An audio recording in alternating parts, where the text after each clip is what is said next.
All right, if you're gearing up for the Queensland bar exams, this is for you. We are going to build your playbook for one of the most critical procedural tools you'll ever use, non-party disclosure. Okay, let's get right into it. So picture this. You're in the middle of a case and you just know there's a document out there that could literally win it for you. The only problem? It's not with the other side. It's sitting with a third party. Maybe a bank, an old accountant, some government agency. How on earth do you get it? This isn't just a classroom hypothetical. You will face this exact scenario over and over again in practice.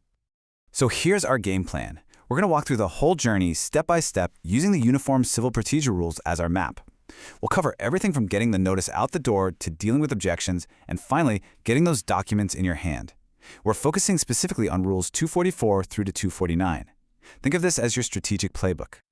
Okay, step 1. Your opening move is all about issuing and serving a notice of non-party disclosure. And you have to get this right because if you mess it up, the whole thing can fall over before it even starts. This is all governed by UCPR Rule 244. The big takeaway here is just how wide your service obligation is. UCPR Rule 244 Subrule 1 is crystal clear about this. You have to serve a copy of that notice not just on the person who actually has the documents, we call them the respondent, but also on anyone the information is about. And if you know who owns the document, them too. It's all about fairness, right? Making sure everyone affected by this gets a chance to have their say. But, and this is a huge but, you absolutely need to remember for your exams, there's a high-stakes exception. UCPR Rule 244, Subrule 2, gives you this incredibly powerful strategic tool.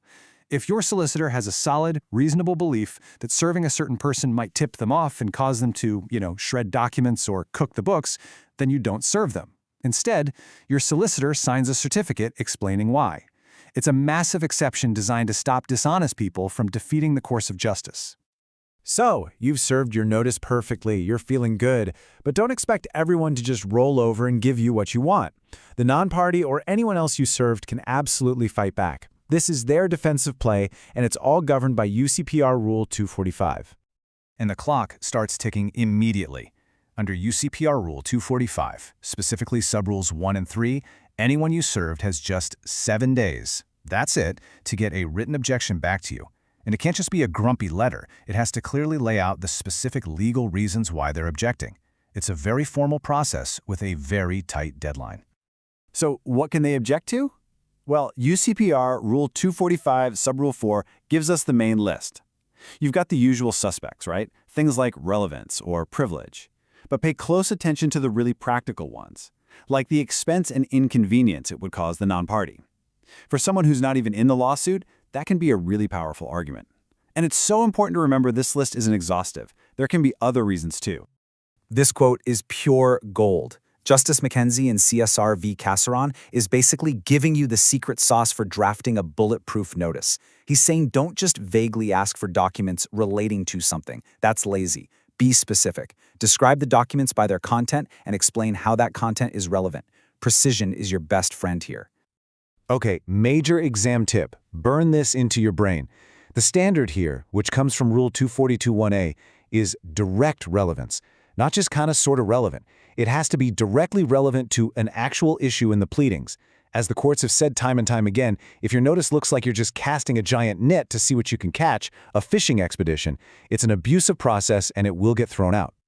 Right, an objection has been served, the process grinds to a halt. What now? Well, this is when the court steps in to act as the referee. Its powers are all laid out for us in UCPR Rules 246 and 247.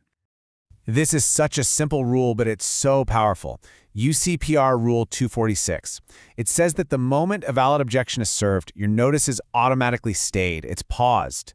The non-party doesn't have to do a single thing more until a court says otherwise. The ball is officially back in your court. And that is the key tactical question, isn't it? Everything's on hold. The documents you need are stuck in limbo. How do you break the deadlock and get a decision? The answer is UCPR Rule 247. Now listen up, because under Subrule 1, you've only got 7 days to apply to the court to deal with the objection.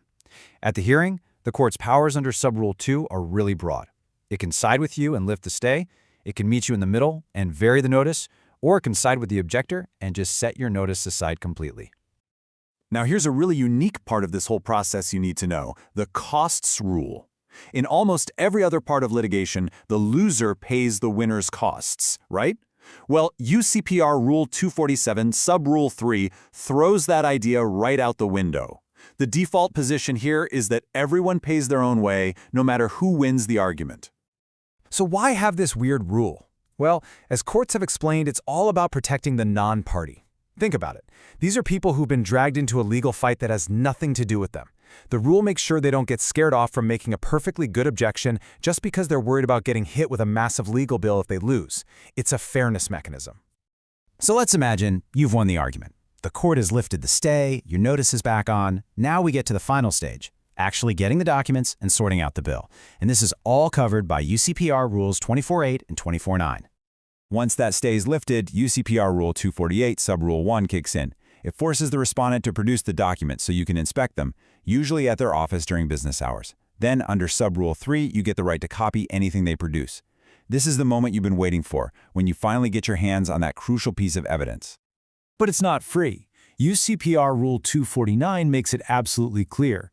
You, the applicant, the one who wanted the documents, you have to pay the non-parties reasonable costs and expenses for all their trouble. The respondent gets a month to send you a bill, and if you think they're trying to rip you off, you can ask the court to assess whether the costs are fair. It's the final check and balance. Okay, let's pull it all together into your exam playbook. Rule 244, serve everyone, but remember that fraud exception. 245, objections have to be in writing, specific, and done in 7 days. 246, an objection means an automatic stay, a full stop. 247, you've got 7 days to apply to lift it, and remember that weird cost rule. 248, that's production and copying. And finally, 249, you pay the respondent's reasonable costs. You need to know this flow cold. So there you have it. We've gone through the rules from start to finish. You now have the complete playbook. My final question for you is this. How are you going to use it? Next time you're on the receiving end of one of these notices, what is the very first weakness you are going to look for in your opponent's paperwork? Think about that, because that's how you go from just knowing the rules to actually mastering the strategy.